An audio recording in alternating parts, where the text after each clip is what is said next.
Welcome to the webinar on children and divorce. I'm Tammy Theme.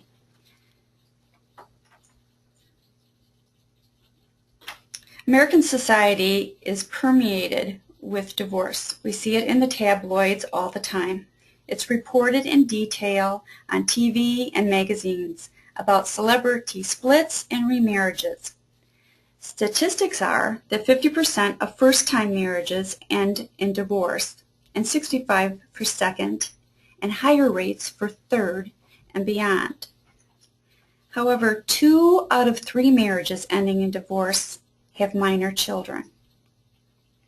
9% of households are led by single mothers. 2% of households are led by single fathers. 85% of children with behavioral problems are from single-family homes.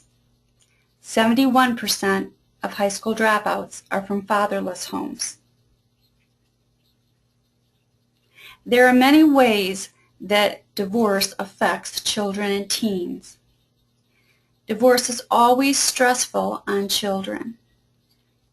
Most children don't want their parents to separate. If you talk to teenagers or adolescents, many of them will talk about their wish for their parents to get back together. It's not unusual for them to have this desire.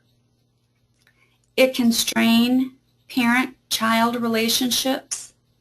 Sometimes children are angry that a parent has left or that their life is changing. There may be lost contact of a parent. Some parents move and they don't see them very often. Some parents abandon their children. It can create financial hardship. Most children who are raised in a family where there's been divorce are living at a lower financial standard than prior to the divorce. There can be conflict between parents. Children often have an idea of their living in a perfect family. Even if there's conflict, they tend to minimize it. And if there's arguing or fighting between the parents, this can cause additional stress.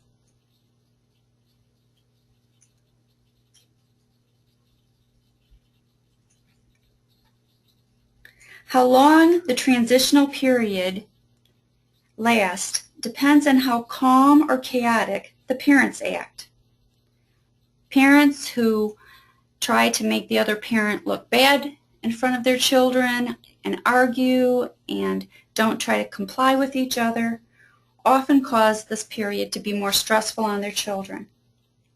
Parents who work together as a team are often surprised by how quickly their kids make the adjustment. Divorce increases the risk that children will suffer from psychological and/or behavioral problems. Children may act out in anger. Preschoolers may start throwing toys, start being more oppositional. Older kids may be more oppositional and not follow rules. They may argue with the parent when they're with them. They may have symptoms of ongoing sadness and/or depression. Most children will go through some period of grief. However, if it's longer lasting, it can turn into sadness or depression.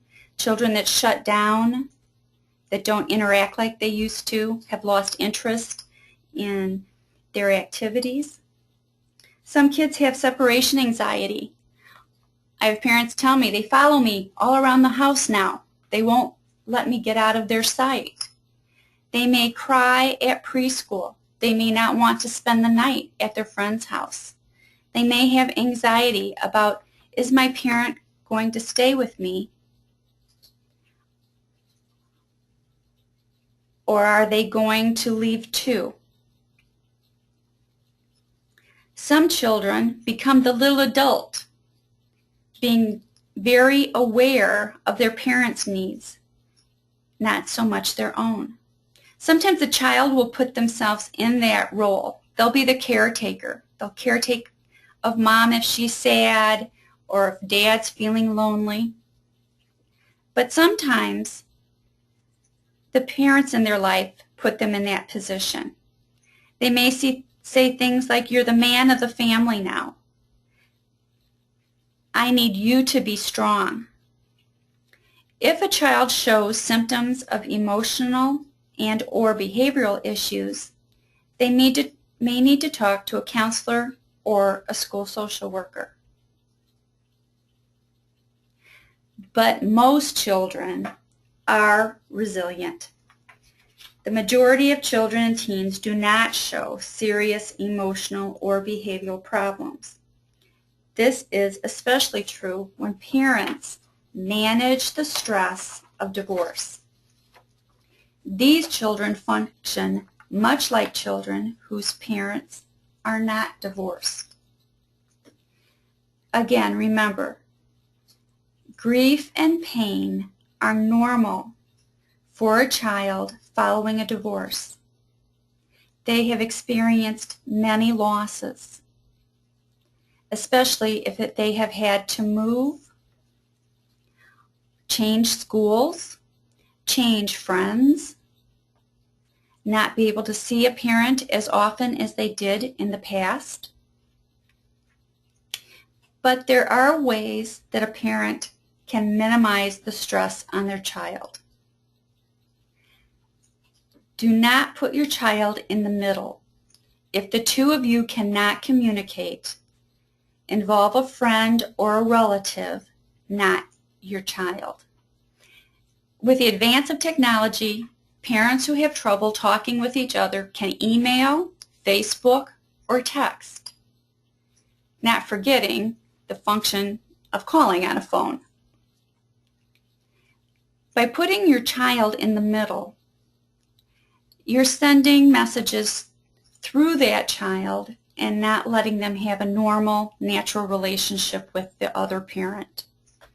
So don't put your child in the middle. Don't say, "Tell mom this, remind dad of that." These are parental duties. Do not ask your child to choose sides or pick which parent they like the best. A child has the right to love each parent equally. Children often talk about the stress of having one parent telling them negative things about the other parent. Do not talk badly about the other parent in front of your child. If someone else is talking badly about your ex, stop them. A child usually has characteristics of both parents, and if one parent is made to be the villain, then children sometimes wonder if something's wrong with them if they also have that characteristic.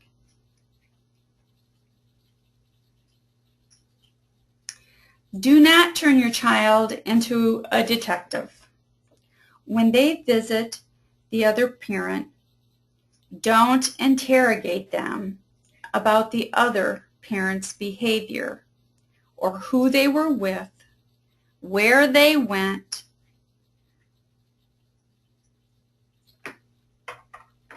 Children will not want to go on their visits.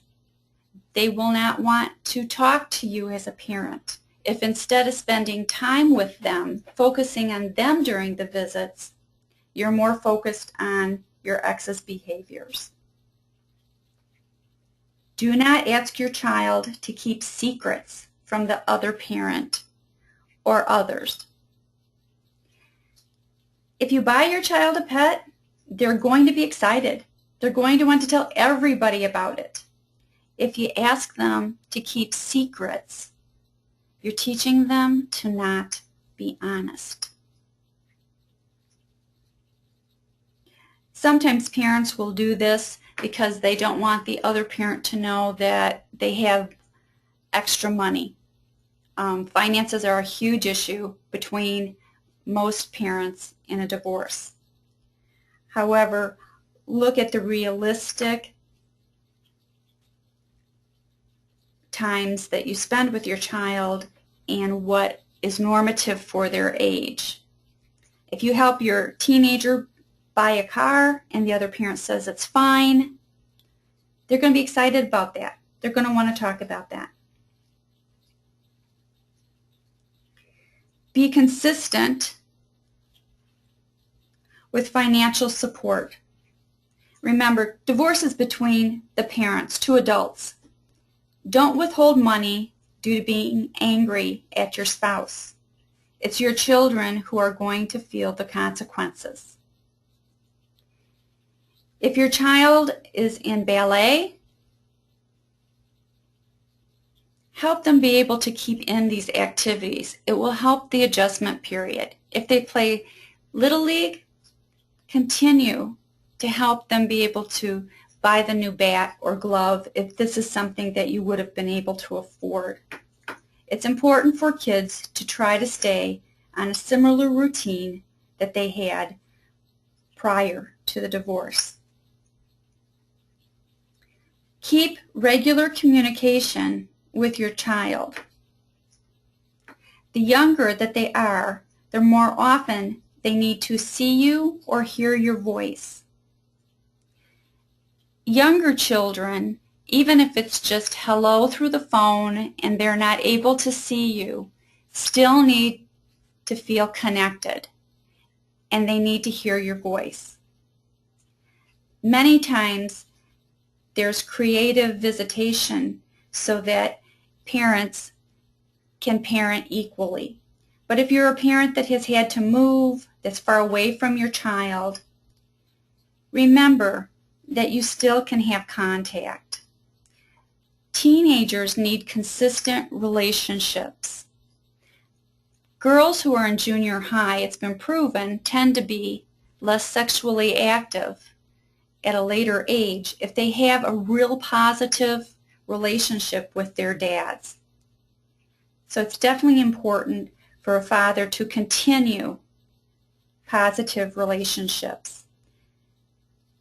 You don't have to be there in person. You can Skype these days. You can send cards just thinking of you, letters, but try to keep the communication open.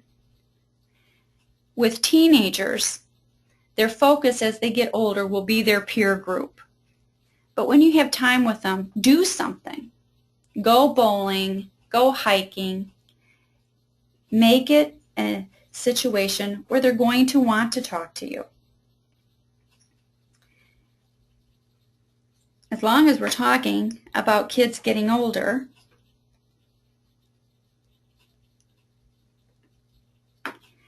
remember that they're going to be involved in school activities and sports. Get copies of their game schedules and attend the events. One of the things that children will tell me is that when they're at a sporting event or they're in a play at school, they find it easier if both parents are sitting near each other so they're not having to search out the gym or the auditorium to find both parents. If parents get along well enough, which is what the goal is, to be able to co-parent no matter what your relationship is, this is something that's helpful to children. Make sure you get copies of their game schedules and you attend the events. Be involved in their schoolwork and conferences. If you both can't attend a conference at the same time, ask the school if you can have separate conferences. If your child's grades are online, make sure you have the code so you can follow what they're doing in school. If you have your children on weekends, make sure they bring their backpacks with them and follow through on any type of assignments they might have when they're with you. Try to be consistent and support the other parent's discipline and rules.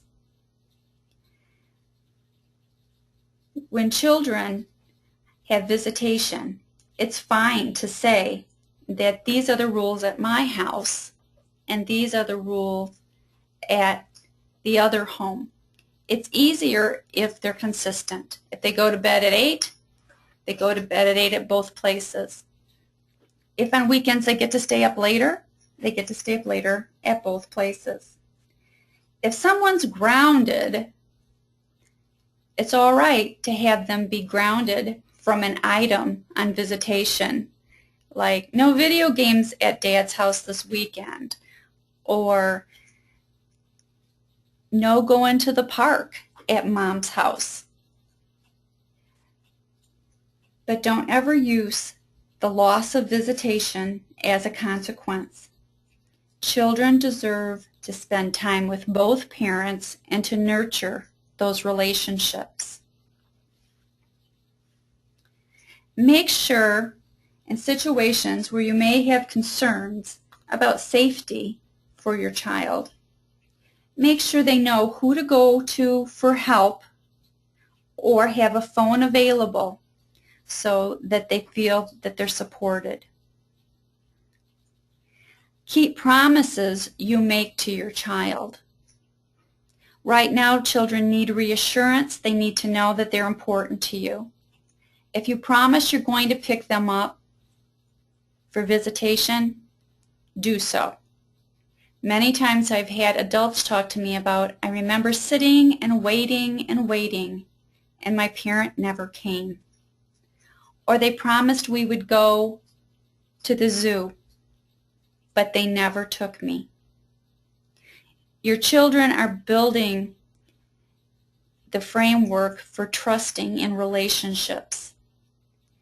It's important that you be one of the most trusting relationships they have.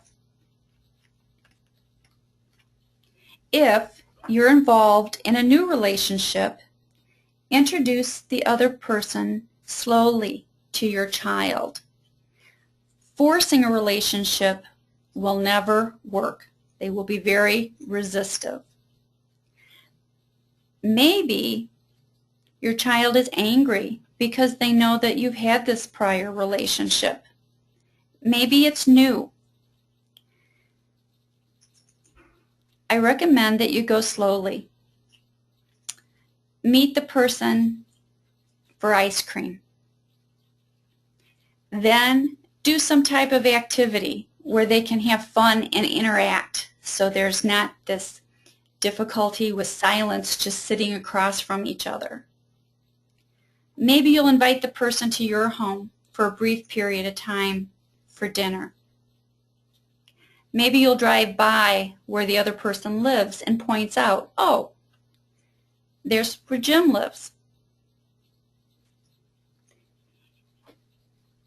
Realize that some resistance is normal because most children still have the fantasy that I want my mom and my dad back together. Remember, children and teens are non-divorceable.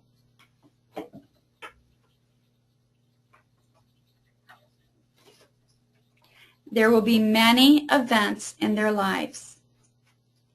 There will be weddings, birthdays, graduations, and whether these events are happy or stressful depends on you.